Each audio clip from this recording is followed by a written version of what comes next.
যারা আত্মত্যাগ করেছেন, জীবন দিয়েছেন, তাদেরকে স্মরণ করছি, তাদের আত্মার মাগফিরাত কামনা করছি এবং রাষ্ট্র সরকারের কাছে সেই ঘটনার বিচার এবং যথাযথ মূল্যায়ন প্রত্যাশা করছি। আমরা আজকের এই অনুষ্ঠান থেকে দাবি জানিয়েছি যে সেই শহীদের তালিকা এবং সংখ্যা সেটি প্রকাশ করা এবং তাদের বিচার এবং যথাযথ মূল্যায়নের বিষয়টি যাতে সরকার আমলে নেয়। 2021 সালের মোদী বিরোধী আন্দোলন আপনারা অনেকেই হয়তো জানেন। আমরা যদি একটু স্মরণ করি সেই সময়ের প্রেক্ষাপটটি, স্বাধীনতার সুবর্ণ জয়ন্তী উপলক্ষে ভারতের প্রধানমন্ত্রী নরেন্দ্র মোদীকে দেশে আমন্ত্রণ জানিয়েছিল সেই সময়ের ফ্যাসিবাদী সরকার প্রধান শেখ হাসিনা, এবং সেই নরেন্দ্র মোদীর আগমনকে বাংলাদেশের সাধারণ জনগণ প্রত্যাখ্যান করেছিল এবং তার একটা প্রেক্ষাপট আসলে সেই সময় তৈরি হয়েছিল। কারণ আমরা যদি তারও একটু আগে যাই, 2020 সালে সেই সময় ভারতে যে নাগরিকত্ব সংশোধনী আইন পাশ করা হয় এবং এনআরসি যে বিল পাশ করা হয়, ভারতে নাগরিকত্ব নিয়ে নতুন সংশোধনী আনা হয়, সংখ্যালঘুদের দ্বিতীয় শ্রেণীর নাগরিকে পরিণত করার একটা আইনি ব্যবস্থা সেই সময় করা হয়েছিল এবং সেটার বিরুদ্ধে প্রবল প্রতিবাদ কিন্তু ভারতেই তৈরি হয়েছিল। এবং সেই 2020 সালে আমরা দেখেছিলাম যে ভারতের শাহিনবাগ সহ ভারতের বিভিন্ন জায়গায়, দিল্লির বিভিন্ন জায়গায় ছাত্ররা, নারীরা আন্দোলন গড়ে তুলেছিল মোদী সরকারের এই হিন্দুত্ববাদী নীতির বিরুদ্ধে।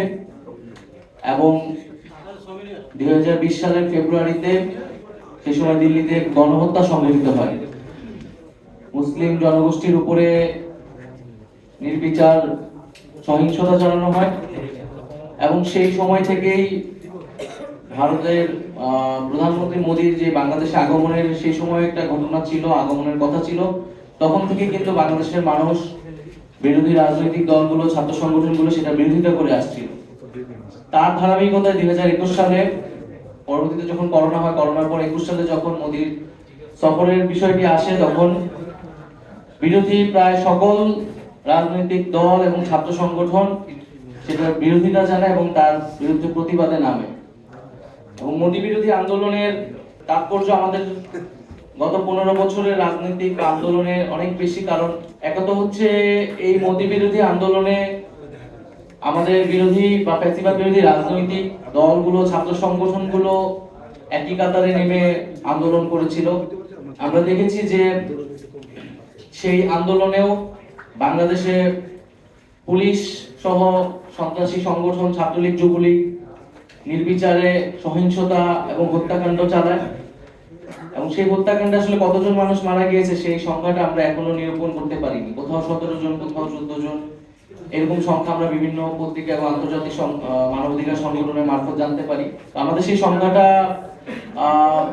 আইডেন্টিফাই করা প্রয়োজন। আজকের এই অনুষ্ঠানের আয়োজনের মূল উদ্দেশ্য হচ্ছে যে সেই ঘটনাটাকে জাতিকে স্মরণ করিয়ে দেওয়া এবং এই যে পরিবারগুলো, এই যে যারা শহীদ হয়েছিল, তাদেরকে যাতে আমরা ভুলে না যাই।